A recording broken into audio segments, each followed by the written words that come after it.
ലോക്സഭാ തെരഞ്ഞെടുപ്പിന് മലപ്പുറം ജില്ല സജ്ജമാണെന്ന് ജില്ലാ തെരഞ്ഞെടുപ്പ് ഓഫീസറായ ജില്ലാ കളക്ടർ വി.ആർ. വിനോദ് വാർത്താസമ്മേളനത്തിൽ അറിയിച്ചു. സുതാര്യവും സുഗമവുമായി തെരഞ്ഞെടുപ്പ് നടത്തുന്നതിന് ക്രമീകരണങ്ങൾ ഒരുക്കിയിട്ടുണ്ട്. പോളിംഗ് ബൂത്തുകളും കൌണ്ടിംഗ് സ്റ്റേഷനുകളും സജ്ജമാണ്.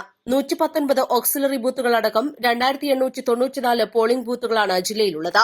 1500-ൽ കൂടുതൽ വോട്ടർമാരുള്ള ബൂത്തുകളിലാണ് ഓക്സിലറി ബൂത്തുകൾ ഏർപ്പെടുത്തുക.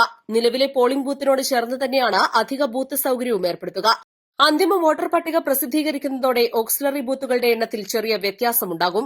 ചൂടുകാലമായതിനാൽ ആവശ്യമായ ബൂത്തുകളിൽ പന്തലിടുന്നതടക്കമുള്ള ക്രമീകരണങ്ങൾ ഒരുക്കുമെന്ന് കളക്ടർ അറിയിച്ചു. Malappuram government college, Tirur SSM polytechnic college എന്നിവിടങ്ങളിലാണ് ജില്ലയിൽ വോട്ടെണ്ണൽ നടക്കുക. നിലവിലെ വോട്ടർ പട്ടിക അനുസരിച്ച് ജില്ലയിലുള്ളത് 33,23,289 വോട്ടർമാരാണ്.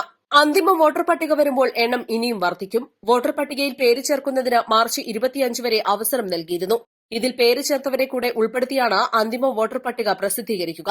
നിലവിലെ പട്ടികയിൽ 16,61,623 പുരുഷന്മാരും 16,61,634 സ്ത്രീകളും 32 ട്രാൻസ്ജെൻഡേഴ്സുമാണുള്ളത്. 1,872 സർവീസ് വോട്ടർമാരുമുണ്ട്.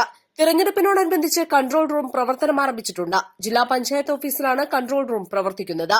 ടോൾ ഫ്രീ നമ്പറായ 1950-ൽ ജനങ്ങൾക്ക് കൺട്രോൾ റൂമുമായി ബന്ധപ്പെടാം. പെരുമാറ്റച്ചട്ട ലംഘനം സംബന്ധിച്ച പരാതികൾ സി വിജിൽ ആപ്പ് വഴിയും നൽകാം. പരാതി ലഭിച്ച് 100 മിനിറ്റിനകം തന്നെ പരിഹാരം കാണും. ഇതുവരെ 495 പരാതികൾ ആപ്പ് വഴി ലഭിച്ചു. ഇവയെല്ലാം പരിഹരിച്ചിട്ടുണ്ട്. പൊതു തെരഞ്ഞെടുപ്പിന്റെ ഭാഗമായി നടത്തുന്ന വാഹന പരിശോധനയുമായി ജനങ്ങൾ സഹകരിക്കണമെന്ന് ജില്ലാ കളക്ടർ അറിയിച്ചു. ഫ്ലൈയിങ് സ്ക്വാഡ് പ്രധാനമായിട്ടും പരിശോധന നടത്തുന്നത് ഇലക്ഷനുമായിട്ട് ബന്ധപ്പെട്ട് വോട്ടർമാരെ ഇൻഫ്ലുവൻസ് ചെയ്യാനുള്ള എന്തെങ്കിലും നടപടികളുണ്ടോ, ക്യാഷ് കൊണ്ടുപോകുന്നുണ്ടോ, ലിക്കർ കൊണ്ടുപോകുന്നുണ്ടോ, ഡ്രഗ്സ് കൊണ്ടുപോകുന്നുണ്ടോ എന്നുള്ള കാര്യങ്ങളാണ് ഇപ്പം ഫ്ലൈയിങ് സ്ക്വാഡ് പരിശോധിക്കുന്നത്. അതോടൊപ്പം തന്നെ മോഡൽ കോഡ് ഓഫ് കണ്ടക്റ്റിൻ്റെ വയലേഷൻ. അപ്പോൾ ഇതുമായിട്ട് ബന്ധപ്പെട്ട് MCC വന്നപ്പോൾ തന്നെ നമ്മൾ രാഷ്ട്രീയ പാർട്ടി പ്രതിനിധികളുടെ മീറ്റിംഗ് വിളിച്ച് പെരുമാറ്റച്ചട്ടം അനുസരിച്ച് ചെയ്യേണ്ട കാര്യങ്ങളെപ്പറ്റി ബ്രീഫ് ചെയ്തിട്ടുണ്ടായിരുന്നു. പൊതുസ്ഥലങ്ങളിൽ പോസ്റ്ററും ബാനറുകളും പ്രദർശിപ്പിക്കരുത്. അപ്പോൾ അതിനുശേഷം നമ്മൾ സി വിജിൽ ആപ്പ് വഴിയും വളരെയധികം പരാതികൾ നമുക്ക് ലഭിച്ചിട്ടുണ്ട്. 492ഓളം പരാതികൾ ഇതുവരെ ലഭിച്ചിട്ടുണ്ട്. ഈ സി വിജിൽ വഴി ലഭിക്കുന്ന പരാതികൾ, സി വിജിൽ വഴി ഏതൊരാൾക്കും ഒരു ചെറിയ സി വിജിൽ ആപ്പ് ഡൗൺലോഡ് ചെയ്തിട്ട് അവർക്ക് കാണുന്ന വയലേഷൻസ് ആ ലൊക്കേഷൻ വെച്ച് പരാതിയായിട്ട് അയക്കാം. ആ പരാതി നമുക്ക് ലഭിച്ചു കഴിഞ്ഞാൽ പരമാവധി 100 മിനിറ്റിനകം ആ പരാതി പരിഹരിക്കും. നമ്മൾ ഒട്ടുമിക്ക 99% പരാതികളും 100 മിനിറ്റിനകം തന്നെ പരിഹരിച്ചിട്ടുണ്ട്. ഇപ്പോഴും ഞാൻ നോക്കുമ്പോഴും പരിഹരിക്കാൻ വേണ്ടി ഒറ്റ പരാതി മാത്രമേ ഇതുവരെ ലഭിച്ചതിനകത്ത് ബാക്കിയുള്ളൂ. ബാക്കിയെല്ലാം പരിഹരിച്ചു. അനധികൃത പണമിടപാട്, ആയുധക്കടത്ത്, ലഹരിക്കടത്ത് എന്നിവ കണ്ടെത്തുന്നതിനാണ് പരിശോധന നടത്തുന്നത്. ഇതിനായി പ്രത്യേകം ടീമുകളെ നിയോഗിച്ചിട്ടുണ്ട്. പെരുമാറ്റച്ചട്ട ലംഘനം കണ്ടെത്തുന്നതിന് വേണ്ടിയുള്ള പരിശോധനയും ജില്ലയിൽ നടക്കുന്നുണ്ട്. പരിശോധനയ്ക്കായി നിയോഗിക്കപ്പെട്ട വാഹനങ്ങളിൽ GPS സംവിധാനവും CCTV ക്യാമറയും സ്ഥാപിച്ചിട്ടുണ്ട്. ഫ്ലൈയിങ് സ്ക്വാഡുകളും ആന്റി ഡിഫേഴ്സ്മെന്റ് സ്ക്വാഡുകളും നിലവിൽ ഫീൽഡ് പരിശോധനയിലുണ്ട്.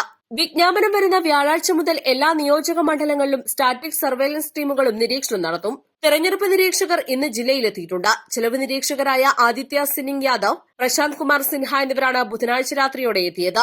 ഇന്ത്യൻ റവന്യൂ സർവീസ് ഉദ്യോഗസ്ഥരാണ് ഇരുവരും. പൊതുനിരീക്ഷകരായ അവിതേഷ് കുമാർ തിവാരി, പുൽകിത് ഖരെ എന്നിവർ ഏപ്രിൽ 3-നും ജില്ലയിലെത്തും. UP കേഡർ IAS ഉദ്യോഗസ്ഥരാണ് ഇവർ. ഇതുകൂടാതെ പോലീസ് നിരീക്ഷകരായ ഡോക്ടർ ബൻവർലാൽ മീന, വിശ്വാസ് ഡി പണ്ഡാര എന്നിവരും വരും ദിവസങ്ങളിൽ ജില്ലയിലെത്തും. തെരഞ്ഞെടുപ്പ് ഉദ്യോഗസ്ഥരായി ജില്ലയിൽ ആവശ്യമുള്ളത് 18,860 പേരാണ്. പോലീസ് ഉദ്യോഗസ്ഥരെ കൂടാതെയുള്ള എണ്ണമാണിത്. വിവിധ വകുപ്പുകളിലെ ജീവനക്കാരെയാണ് തെരഞ്ഞെടുപ്പ് ഉദ്യോഗസ്ഥരായി നിയമിക്കുക. ഇവരുടെ ഡാറ്റ എൻട്രി പൂർത്തിയായിട്ടുണ്ട്. ഗുരുതര രോഗമുള്ളവരെയും ഒഴിവാക്കാനാകാത്ത ബുദ്ധിമുട്ടുള്ളവരെയും ഒഴിവാക്കി നൽകും. തെരഞ്ഞെടുപ്പ് ജോലിയിൽ നിന്നും വിട്ടുനിൽക്കുന്നവർക്കെതിരെ ജനപ്രാതിനിധ്യ നിയമപ്രകാരം നടപടി സ്വീകരിക്കുമെന്നും കളക്ടർ അറിയിച്ചു. East live, Malappuram.